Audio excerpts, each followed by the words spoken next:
पहली बात तो ये कि लोग जहाँ जिस भी तरफ जा रहे हैं वो उनकी लाइक पर्सनल चॉइस है।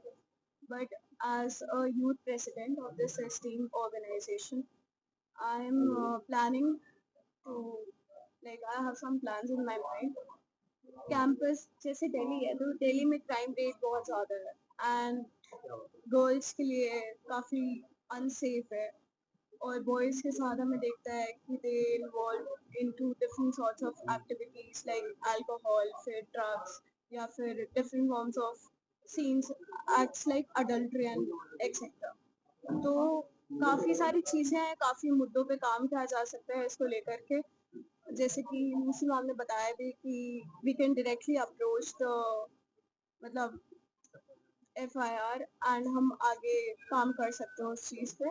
एंड अपार्ट फ्रॉम दैट भी कैंपस की भी कंडीशंस को लेकर के जिस तरीके से आसपास का इन्वायरमेंट है और सारी चीज़ें हैं, तो holistically we can work on all the areas and देखते हैं हाउ इट गोज।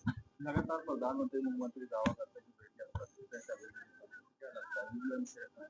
जी बिल्कुल अनसेफ है और दिल्ली में तो इतना हाई क्राइम रेट है और हमें आए दिन हमें पता चलता रहता है कि कहीं न कहीं से किसी न किसी लड़की का रेप हो रहा है या कुछ उत्पीड़न हो रहा है किसी भी प्रकार का।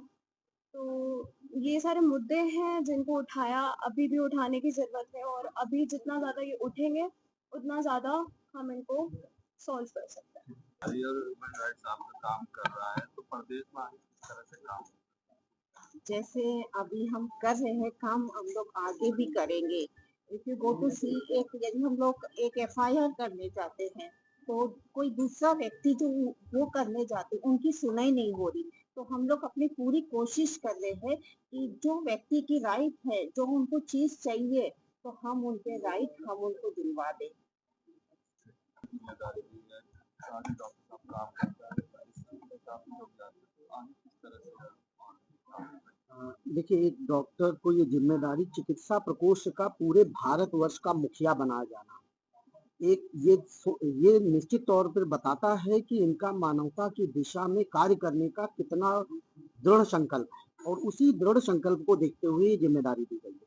और ये जिम्मेदारी को देने के पीछे रीजन है लगातार प्रयागराज में चिकित्सा के क्षेत्र में 24 घंटे गरीबों की, बेसहारों की बिना फीस लिए मदद कर रहे हैं और प्रदेश मानवाधिकार संगठन से जुड़कर इस चीज को मानवता की दिशा में हम निश्चित तौर पर आगे बढ़ाने का प्रयास करेंगे। इसी उम्मीद के साथ प्रदेश मानवाधिकार संगठन डॉक्टर एस.के. दुबे को चिकित्सा प्रकोष्ठ का राष्ट्रीय अध्यक्ष पद पर मनोनीत करता है, ताकि मानवता की दिशा में जो भी प्रयास हो सके, हम गरीबों की और जो भी मजलूम हैं उनकी कितनी सहायता कर सके, इस की दिशा में सार्थक प्रयास है, पहल है। When I join human rights, जब हमने ह्यूमन राइट ज्वाइन किया तो अपने स्लीपिंग आवर्स में मैंने 2 घंटे चुराए और उसको मैंने डिवोट कर दिया। That is all. तो आगे किस तरह से आगे काम करेंगे और आप प्रोफेशन में किस तरह से गरीबों की मदद आप करेंगे, वैसे भी करते हैं? जैसा मैं करता आया हूँ वैसे ही करूँगा, आज भी वैसे ही करता रहूँगा। ह्यूमन राइट्स का काम भी करूँगा और मेहनत करूँगा। हमारे पास एनर्जी बहुत है, I got lot of energy. I have an atomic energy in my self, that is unlimited. आपने बुक लिखी, उसका भी विमोचन हुआ है, बुक का क्या खास मकसद रहा है? वो बुक एक्चुअली ये हमारी स्टोरी है ये, लेकिन ये devoted to youngsters that after marriage how they got self knitted, अपने द्वारा बुने हुए जाल में, इकोनॉमिक जेल में फंसते हैं, फिर खुद फ्रस्ट्रेट होते हैं जब लो